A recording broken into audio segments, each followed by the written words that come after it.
And we are in line 20. The king sent and released him. The ruler of the people let him go free. He made him lord of his house and ruler of all his possessions, to bind his princes at his pleasure and teach his elders wisdom. All right, so the king, talking about Pharaoh, sent and had Joseph released. All right, so you see the psalmist is talking about Joseph. So you see they're using Joseph as an example about how God keeps his promises. God is going to keep his promises, even though, you know, Abraham, Isaac, Jacob, and then now Joseph. And so even though Joseph ended up in prison, God was still going to keep his promise that started with what? That word from Abraham. So it doesn't matter what we go through with, God is going to maintain his promise. God going to keep his word. You know how I know God keeps his word? Because when he said, let there be light, and there was light, and we still have light today, God keeps his word. Just look at the sun. God told the sun to shine. Isn't the sun shining today? God keeps his word.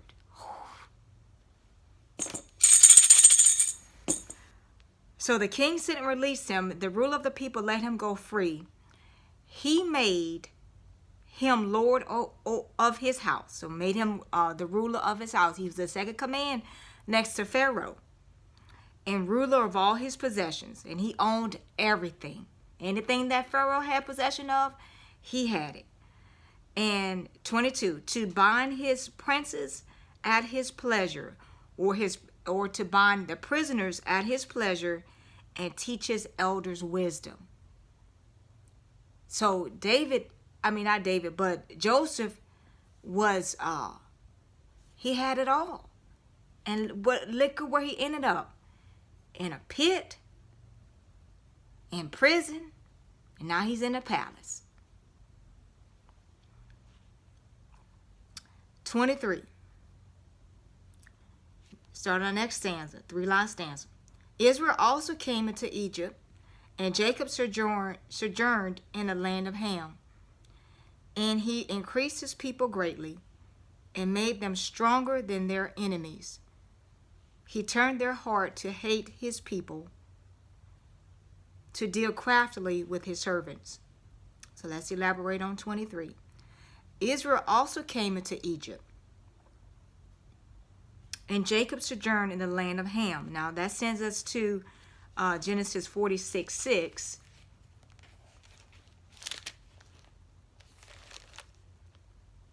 That says, so they took their livestock and their goods, which they had acquired in the land of Canaan, and went to Egypt, Jacob and all his descendants with him. All right, so they went there to what? To avoid the famine. Thank God and you could thank God too for even his brothers for doing that to him.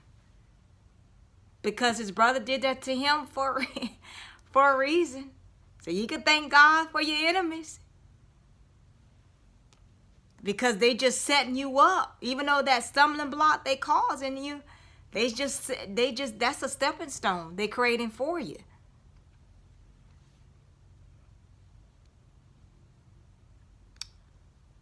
Uh 24. And he increased his people greatly and made them stronger than their enemies. And he did do that. Let's look at Exodus 1 and 7 and 9.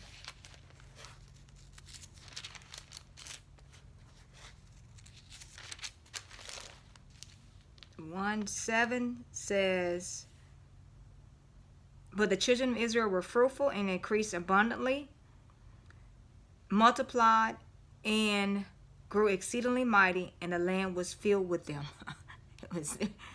Now there, and I'm going to read 8. Now there arose a new king over Egypt who did not know Joseph. And we read that in Acts 2. And he said to his people, look, the people of the children of Israel are more and mightier than we. All right.